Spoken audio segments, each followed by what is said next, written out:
নমস্কাৰ ফেচবুক লাইভৰ এই অনুষ্ঠানটিলৈ আপোনালোকক আদৰণি জনাইছো ৰাজ্যখনত যোৱা 10টা দিন ধৰি প্ৰলয়ংকৰী বানপানীয়ে বিভিন্ন জনৰ জীৱনলৈ ভাবিব নোৱাৰা যন্ত্ৰণা কঢ়িয়াই আনিছে বিশেষকৈ বাংলাদেশত হোৱা প্ৰবল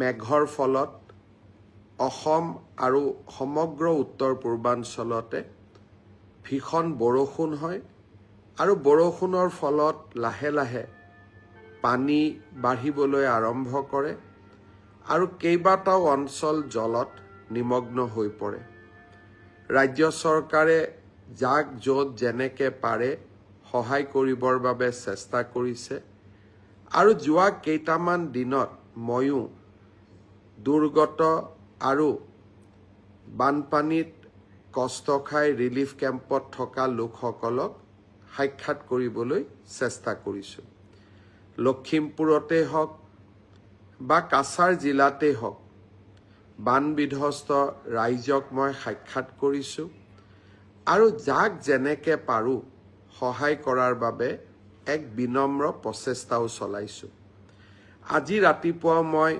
শ্ৰীভূমি জিলালৈ গৈছিলোঁ হাইলাকান্দি জিলালৈ গৈছিলোঁ তাতো বানে গৰকা ৰাইজক সাক্ষাৎ কৰিছিলোঁ অৱশ্যে বৰাক আৰু ব্ৰহ্মপুত্ৰ দুইটা উপত্যকাতে লাহে লাহে ব্ৰহ্মপুত্ৰ আৰু বৰাকৰ পানী বিপদ সীমাৰ তললৈ আহিছে মই আশা কৰোঁ যে ৰাইজে নিশ্চিতভাৱে কিছু সকাহ লাভ কৰিব অৱশ্যে আমি সকলোৱে জানো এয়া মাত্ৰ এটা প্ৰথম ৱেভ আছিলে ব্ৰহ্মপুত্ৰ আৰু বৰাকৰ পানী আৰু বানপানী অসমবাসী ৰাইজৰ ওপৰত সদায়ে হেঁচা ৰাখিয়ে থাকে আৰু যেতিয়ালৈকে আগষ্ট মাহ পাৰ হৈ নাযায় তেতিয়ালৈকে আমি বানপানীৰ আতংকৰ পৰা সম্পূৰ্ণ মুক্ত হ'ব নোৱাৰোঁ আৰু এয়া আমাৰ বাবে কেতিয়াবা ব্ৰহ্মপুত্ৰ বৰাক আমাক আশীৰ্বাদ যেন লাগে কেতিয়াবা অভিশাপ যেন লাগে অৱশ্যে এই মুহূৰ্তলৈকে ব্ৰহ্মপুত্ৰ উপত্যকাত বিশেষকৈ আমি নতুনকৈ বনোৱা মথাউৰিসমূহ নভঙাৰ বাবে যিমান ভয়াৱহ বানপানী হ'ব লাগে সিমানখিনি ভয়াৱহ হোৱা নাই পৰম পিতাৰ ওচৰত প্ৰাৰ্থনা কৰিম আমাক যেন এইবাৰ ভয়াৱহ বানপানী আমাৰ ওপৰত যেন নাহে শ্ৰদ্ধাৰ ৰাইজ দুৰ্গতজনক সাহায্য দিয়াৰ সমান্তৰালভাৱে আন কেইবাটাও কামত আমি নিজকে নিয়োজিত কৰিছোঁ পঞ্চায়ত নিৰ্বাচন সমাপ্ত কৰিয়েই আমি আমাৰ প্ৰতিশ্ৰুতি আৰু অসমবাসীৰ বাবে প্ৰয়োজনীয় কামসমূহ কৰিবৰ বাবে আমি নিৰন্তৰ প্ৰচেষ্টা চলাইছোঁ ভাৰত ৰত্ন ডক্টৰ ভূপেন হাজৰিকাৰ জন্ম জয়ন্তী আমি 8 ছেপ্টেম্বৰৰ পৰা পালন কৰিম সেই উপলক্ষে গঠন কৰি দিয়া শক্তিশালী কমিটিখনৰ সৈতে 4 তাৰিখে মই এক বৈঠকত মিলিত হৈছিলোঁ বিভিন্নজনে কি ধৰণে ডক্টৰ ভূপেন হাজৰিকাৰ জন্ম শতবাৰ্ষিকী পালন কৰিব লাগে তাৰ বিষয়ে আমাক পৰামৰ্শও আগবঢ়াইছিল অহা 9 তাৰিখে অসম বিধানসভাৰ এখন এদিনীয়া বিশেষ অধিৱেশন আৰম্ভ হ'ব সেই এদিনীয়া বিশেষ অধিৱেশনতে ভাৰত চৰকাৰৰ নিয়ম আৰু প্ৰয়োজনীয়তা অনুসৰি আমি ডিব্ৰুগড় বিমানবন্দৰটোক ডক্টৰ ভূপেন হাজৰিকা বিমানবন্দৰ নামেৰে নামাঙ্কিত কৰাৰ বাবে প্ৰস্তাৱ গ্ৰহণ কৰিম মই নিশ্চিত ভাৰত চৰকাৰে আমাৰ এই অনুৰোধ গ্ৰহণ কৰিব আৰু আমি ডিব্ৰুগড় বিমানবন্দৰটোক ভাৰত ৰত্ন ডক্টৰ ভূপেন হাজৰিকাৰ নামেৰে নামাঙ্কন কৰিবলৈ সক্ষম হ'ম আমি সকলোৱে জানো আমাৰ ৰাজ্যখনৰ দুজন মহিৰুহে ভাৰত ৰত্ন উপাধি লাভ কৰিছিল ভাৰত ৰত্ন গোপীনাথ বৰদলৈৰ নামত অসমৰ ৰাজধানী গুৱাহাটী বিমানবন্দৰ আৰু ভাৰতৰত্ন ভূপেন হাজৰিকাৰ নামত অসমৰ দ্বিতীয়খন ৰাজধানী ডিব্ৰুগড়ৰ বিমানবন্দৰ। মই আশা কৰোঁ অসমবাসী ৰাইজে আমাৰ এই প্ৰচেষ্টাক সহায় কৰিব, সহযোগিতা কৰিব। অহাকালি ঈদ-উজ-জোহা। মই সমগ্ৰ ইছলাম ধৰ্মী ৰাইজক পবিত্ৰ ঈদৰ আকৌ এবাৰ শুভ ইচ্ছা যাচিছোঁ। এটাই মাত্ৰ অনুৰোধ কৰিম, ঈদ-উজ-জোহাৰ সময়ত আমি যি ধৰণে কুৰবানী আগ নবঢ়াওঁ কিয়, আমাৰ ঘৰৰ কাষতে থকা আন ধৰ্মৰ লোকসকলৰো ধৰ্মীয় বিশ্বাস আৰু পৰম্পৰাক আমি নিশ্চয় সন্মান কৰিম আৰু তেনেকৈয়ে আমাৰ ৰাজ্যখন শান্তি আৰু সম্প্ৰীতিৰ বাটেৰে আগুৱাই যাব। এডিআৰিৰ মৌখিক পৰীক্ষা অহা 17 জুনৰ পৰা আৰম্ভ হ'ব। আপোনালোকে জানে এডিআৰি থাৰ্ড গ্ৰেড অৰ্থাৎ তৃতীয় বৰ্গৰ বাবে যিসকল উত্তীৰ্ণ হৈছে তেওঁলোকে 3টা পৰীক্ষা দিব লাগিব। যিসকলে ষ্টেনোগ্ৰাফাৰৰ পৰীক্ষা পাছ কৰিছে তেওঁলোকে ষ্টেনোগ্ৰাফাৰৰ স্কিল পৰীক্ষা দিব লাগিব। যিসকলে ড্ৰাইভিং পাছ কৰিছে তেওঁলোকে ড্ৰাইভিঙৰ স্কিল পৰীক্ষা দিব লাগিব। আৰু যিসকলে সাধাৰণ তৃতীয় বৰ্গত পাছ কৰিছে তেওঁলোকে কম্পিউটাৰৰ স্কিল পৰীক্ষা দিব লাগিব। আনহাতে চতুৰ্থ বৰ্গত যিসকলে পাছ কৰিছে তেওঁলোকে অৰেল আৰু স্কিল টেষ্ট দুইটাকে একত্ৰিত কৰি এটা মৌখিক পৰীক্ষাত তেওঁলোকে বহিবৰ প্ৰয়োজনীয়তা আছে আৰু আপোনালোকে সেই পৰীক্ষাত বহিব লাগিব। মই আশা কৰোঁ আমি জুলাই মাহৰ 15 তাৰিখৰ আগতে এই মৌখিক পৰীক্ষা বা স্কিল পৰীক্ষাৰ গোটেই পৰ্যায়টো শেষ কৰিম আৰু মই আগতেই কৈ অহাৰ দৰে 10 অক্টোবৰৰ দিনাখন আমি আপোনালোকৰ হাতত যোগ্যজনৰ হাতত নিয়োগ পত্ৰ তুলি দিবলৈ প্ৰচেষ্টা কৰিম।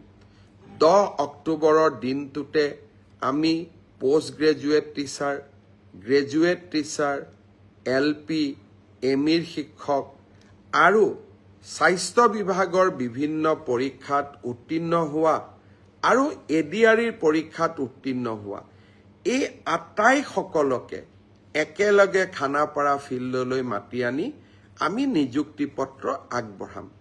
মোক কোনোবাই সুধি থাকে পুলিচৰ ৰিজাল্ট কেতিয়া দিব।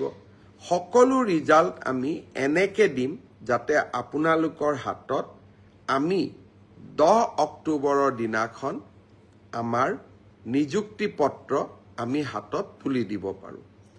বহুতে মোক সুধিছে যে এডিআৰিৰ নতুন এডভাৰটাইজ কেতিয়া হ'ব, পুলিচৰ নতুন এডভাৰটাইজ কেতিয়া হ'ব। মই আশা কৰোঁ অক্টোবৰ মাহত নিযুক্তি পত্ৰ দিয়াৰ পিছতেই আমি নৱেম্বৰ মাহত নিশ্চয় আকৌ চৰকাৰী চাকৰিৰ বিজ্ঞাপন দিবলৈ সক্ষম হ'ম। শ্ৰদ্ধাৰ ৰাইজ, অহাকালি দিনটো এটা গুৰুত্বপূৰ্ণ দিন। চৰকাৰী বিভাগসমূহত স্বচ্ছতা ঘূৰাই অনাৰ ক্ষেত্ৰত, দুৰ্নীতিৰ সৈতে যুঁজাৰ ক্ষেত্ৰত আৰু চৰকাৰী কৰ্মচাৰীসকলক সকাহ দিয়াৰ ক্ষেত্ৰত শদিয়াৰ পৰা ধুবুৰীলৈ আমি সকলোতে চৰকাৰী চাকৰিত যোগদান কৰিব লাগে। পিছত ট্ৰেন্সফাৰৰ কাৰণে আমি বিভিন্ন ধৰণে প্ৰচেষ্টা চলাওঁ আৰু সেই প্ৰচেষ্টা চলাওঁতে বহুজনে ঘোষ আদিও দিব লাগে বুলি, উপঢৌকন আদি দিব লাগে বুলিও আমি বিভিন্ন সময়ত শুনা পাওঁ। ভাৰতৰ ভিতৰতে এইবাৰ মই এটা নতুন ব্যৱস্থা লৈছিলোঁ। শিক্ষামন্ত্ৰী থাকোঁতে শিক্ষা বিভাগত আৰু এইবাৰ আমাৰ চৰকাৰী বিভাগত তৃতীয়, চতুৰ্থ, পুলিচ সকলোৰে বাবে যে আমি মিউচুৱেলি ট্ৰান্সফাৰ নকৰোঁ কিয়। বহুজনে আবেদন কৰিছিলে কিন্তু আমি প্ৰায় 9,000 জনক এই মিউচুৱেল ট্ৰান্সফাৰৰ কাৰণে বিভিন্ন পৰীক্ষাৰ পিছত যোগ্য বুলি বিবেচিত কৰিলোঁ। অহাকালি সন্ধিয়া নহয় বিয়লি 4 বজাৰ পৰা 4:30 বজাৰ ভিতৰত আমি আনুষ্ঠানিকভাৱে মিউচুৱেল ট্ৰান্সফাৰৰ অৰ্ডাৰসমূহ আমি মুকলি কৰিম। 9,000 জন চৰকাৰী কৰ্মচাৰীয়ে একেলগে একে সময়তে নিজে বিচৰা স্থানত ট্ৰান্সফাৰ অৰ্ডাৰ লাভ কৰিব। আজি মই শ্ৰীভূমিত যাওঁতে কেইজনমান ডেকা ল'ৰা ছোৱালীয়ে মোক সুধিছিলে যে আমি মিউচুৱেল কৰিব পৰা মানুহ বিচাৰি পোৱা নাই। মই আপোনালোকক প্ৰতিশ্ৰুতি দিছোঁ, এডিআৰিত যেতিয়া আমি 10 তাৰিখে নতুনকৈ নিযুক্তি দিম, তেতিয়া মিউচুৱেল ট্ৰান্সফাৰ কৰিব পৰা বা আমি যেতিয়া পুলিচত নতুনকৈ নিযুক্তি দিম 10 অক্টোবৰত, মিউচুৱেল কৰিব পৰা কিছু আৰু স্কোপ আমাৰ সন্মুখত ওলাই আহিব। লগে লগে নৱেম্বৰ মাহত আমি আৰু এবাৰ মিউচুৱেলৰ পৰ্টেলটো মুকলি কৰি দিম, যাতে আপোনালোকে চৰকাৰৰ নিৰন্তৰ স্বচ্ছতা আৰু চৰকাৰৰ ইতিবাচক পদক্ষেপসমূহত ভাগ ল'ব পাৰে। এই 9,000 ট্ৰান্সফাৰ অৰ্ডাৰ যাক আমি অহাকালি দিব গৈ আছোঁ, মানুহে কয় এটা ট্ৰান্সফাৰ অৰ্ডাৰ ওলাওঁতে 50,000ৰ পৰা 1 লাখ টকা খৰচ হয়। এতিয়া আপোনালোকে নিজে হিচাপ কৰক, 9,000 পূৰণ 50,000 কিমান হ'ব, 9,000 পূৰণ 1 লাখ কিমান হ'ব।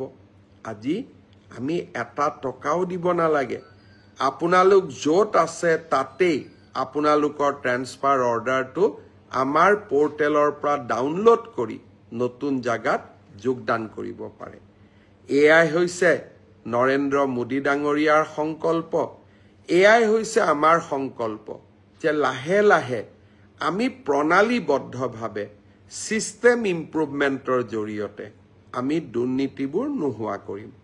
শিক্ষক নিযুক্তিত দুৰ্নীতি নোহোৱা হ'ল, পুলিচৰ নিযুক্তিত দুৰ্নীতি নোহোৱা হ'ল, তৃতীয় চতুৰ্থ বৰ্গত দুৰ্নীতি নোহোৱা হ'ল। এতিয়া আনকি ট্ৰান্সফাৰ অৰ্ডাৰৰ ক্ষেত্ৰতো আমি দুৰ্নীতিসমূহ নোহোৱা কৰিম। অহাকালিৰ দিনটো সেয়েহে এটা আমাৰ বাবে অত্যন্ত উল্লেখযোগ্য দিন। শ্ৰদ্ধাৰ যুৱক যুৱতী বন্ধু বান্ধৱীসকল, অহাকালি আমি আৰু এটা সৰু আঁচনি আৰম্ভ কৰিম। আঁচনিটো সৰু, কিন্তু এনে আঁচনিবিলাকে মানুহক, বিশেষকৈ যুৱক যুৱতীসকলক জীৱন যুদ্ধত জয় হ'বলৈ প্ৰেৰণা যোগায়।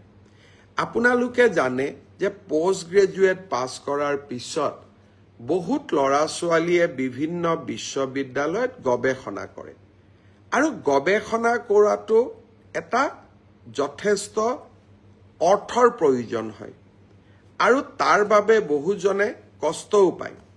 অহাকালি আমি এখন নতুন আঁচনি আৰম্ভ কৰিম, মুখ্যমন্ত্ৰীৰ জীৱন অনুপ্ৰেৰণা।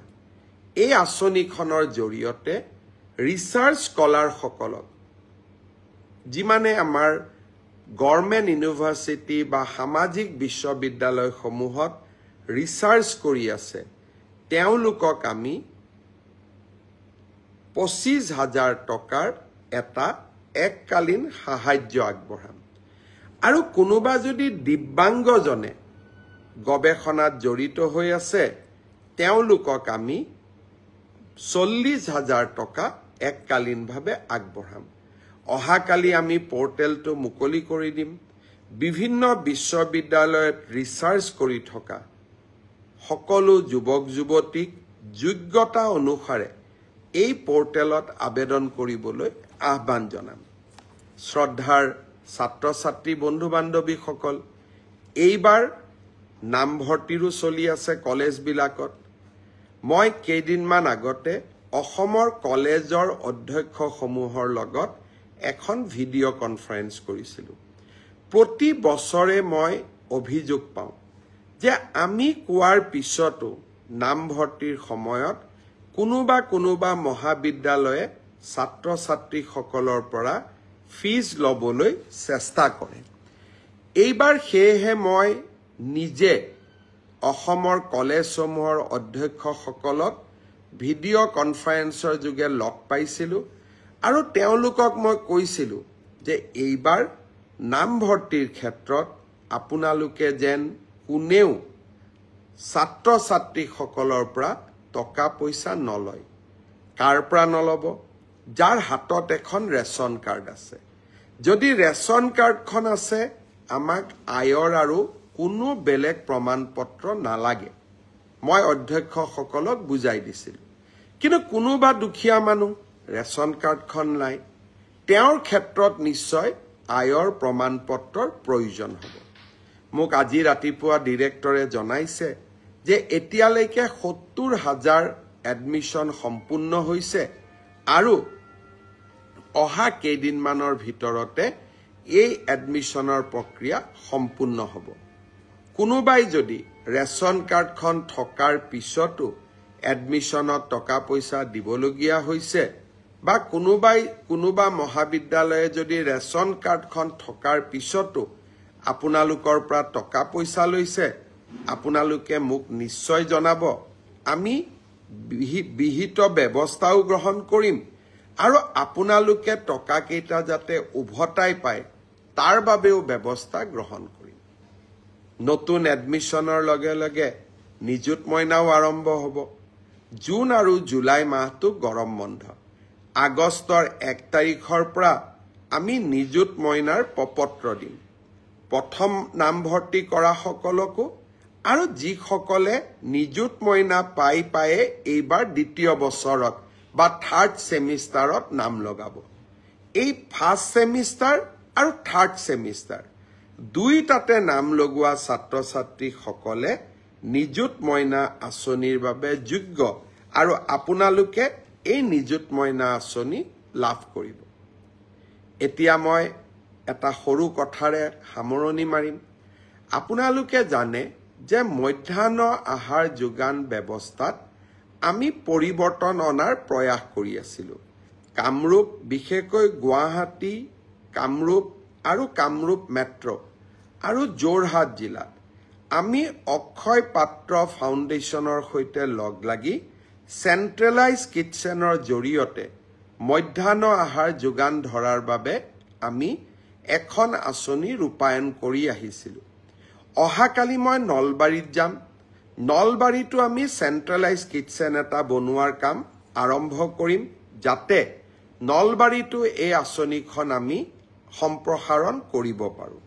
ইয়াৰ লগে লগে অহা কেইটামান দিনত ডিব্ৰুগড়, লখিমপুৰ আৰু তেজপুৰতো এনেধৰণৰ চেণ্ট্ৰেলাইজ কিটচেনৰ নিৰ্মাণৰ কাম আমি হাতত ল'ম, যাতে আমি এই অক্ষয় পাত্ৰৰ সৈতে কৰা চেণ্ট্ৰেলাইজ কিটচেনৰ জৰিয়তে মিড ডে মিল যোগানৰ আঁচনিখন সম্প্ৰসাৰণ কৰি গৈ থাকিব পাৰোঁ। শ্ৰদ্ধাৰ ৰাইজ, মাজুলীতো এনেকুৱা এটা চেণ্ট্ৰেলাইজ কিটচেনৰ নিৰ্মাণৰ কাম চলি আছে। গহপুৰৰ ৰাইজলৈ এটা সুন্দৰ খবৰ। কনকলতা বিশ্ববিদ্যালয় নিৰ্বাচনৰ সময়ত আমাৰ এক অংগীকাৰ আছিল। যোৱা কেবিনেটে গহপুৰত কনকলতা বিশ্ববিদ্যালয় নিৰ্মাণৰ বাবে 415 কোটি টকাৰ আবণ্টন দিছে আৰু ইতিমধ্যে নিবিদাৰ প্ৰক্ৰিয়া আমি সম্পূৰ্ণ কৰিছোঁ। নিবিদা প্ৰাপ্ত ব্যক্তিজনো চিনাক্ত হৈছে। মই আশা কৰোঁ বানপানী শেষ হৈ যোৱাৰ লগে লগে আমি কনকলতা বিশ্ববিদ্যালয় নিৰ্মাণৰ কাম হাতত ল'ম। অকণমান মনত পেলাওকচোন, আজি ভাৰতবৰ্ষ স্বাধীন হোৱাৰ ৭৫ বছৰ অতিক্ৰম কৰি গ'ল। আমাৰ দেশত ৰাজ্যত ৬০ বছৰ পৰ্যন্ত কংগ্ৰেছৰ এখন চৰকাৰ আছিল। কনকলতাৰ নামেৰে এনে একোটা অনুষ্ঠান কৰাৰ বাবে তেওঁলোকে কেতিয়াও মনত ভবা নাছিল। আজি আমি গোপীনাথ বৰদলৈয়ে হওক, কনকলতাই হওক, ডক্টৰ ভূপেন হাজৰিকাই হওক, আমাৰ ৰাজ্যখনৰ স্মৰণীয় ব্যক্তিসকলক সন্মান প্ৰদৰ্শন কৰিবলৈ আমি চেষ্টা কৰিছোঁ। কেইদিনমান আগতে কেবিনেটত আমি অসমৰ প্ৰাক্তন মুখ্যমন্ত্ৰী গোলাপ বৰবৰাৰ নামেৰেও ষ্টেট ইনষ্টিটিউট অফ ৰুৰেল ডেভেলপমেণ্টখন নামাঙ্কিত কৰাৰ সিদ্ধান্ত গ্ৰহণ কৰিছিলোঁ। ৰাজনীতিৰ পৰা বহু ওপৰলৈ গৈ, ৰাজনীতিৰ পৰা বহু ঊৰ্ধ্বলৈ গৈ জননী জন্মভূমিৰ সেৱা কৰাটোৱে আমাৰ লক্ষ্য।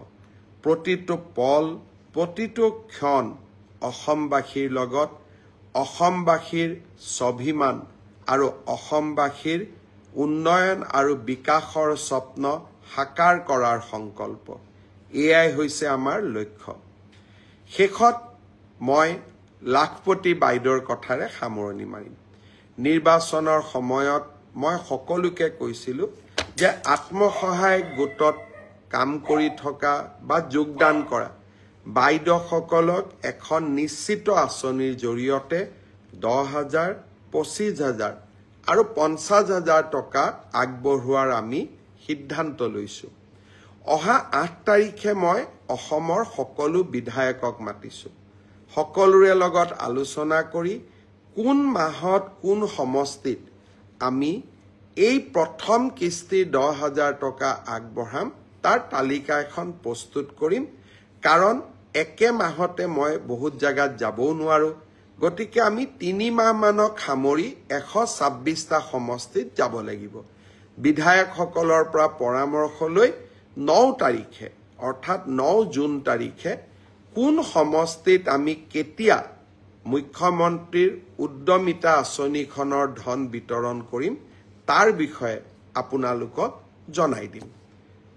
আকৌ এবাৰ আপোনালোকক নমস্কাৰ জনাইছোঁ, প্ৰণাম জনাইছোঁ। আজি এই ব্ৰডকাষ্টত আমাৰ লগত অনুপম দাস আছে, গ্ৰেট মামা, প্ৰবীণ বৰুৱা, গ্ৰেট মুখ্যমন্ত্ৰী, অশোক ওৰাং অনুৰাগী, very good, Jon Bora Konwar, good evening, Prafulla Assam, good evening sir, Kuldeep Baishya, Kanaklata বিশ্ববিদ্যালয়ৰ বিষয়ে লিখিছে, সুকান্ত বৰাই 108ৰ বিষয়ে লিখিছে। মই কোনোবা এটা ব্ৰডকাষ্টত নিশ্চয় 108ৰ বিষয়েও কম। কেইদিনমান আগতে 108ৰ উজনি অসমৰ যিসকলে কাম কৰে তেওঁলোকে মোক সাক্ষাৎ কৰিছিল আৰু মই তেওঁলোকক কৈছিলোঁ যে মই আপোনালোকৰ কাৰণে নিশ্চয় কিবা ভাল খবৰ দিয়াৰ বাবে চেষ্টা কৰিম। কিন্তু 108 সেৱাটো চৰকাৰৰ নহয় বাবে মই যিমান কৰিব খোজো সিমান কৰিব পৰা নাই। কিন্তু আপোনালোকৰ জীৱনৰ নিৰাপত্তা যাতে থাকে তাৰ বাবে নিশ্চয় মই প্ৰচেষ্টা কৰিম। আমাক পল চৌধুৰীয়ে কমেণ্ট দিছে, ৰাজামণি মহন্তই কৈছে অসম পুলিচৰ ৰিজাল্ট মই ক'লোৱেই ইতিমধ্যে আপোনালোকক। আকাশ ভাটিয়া, দিগন্ত ফুকন, মনজিৎ দলে,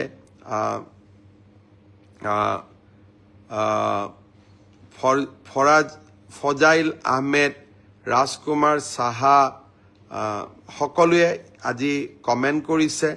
কমেণ্টবিলাক ময়ো পঢ়োঁ আৰু আমাৰ অফিচতো সকলোৱে লগ লাগি একেলগে কমেণ্টবিলাক পঢ়ে আৰু এই কমেণ্টবিলাক চাইও যদি কিবা কৰিবলগীয়া থাকে আমি কৰিবৰ বাবে যত্ন কৰোঁ।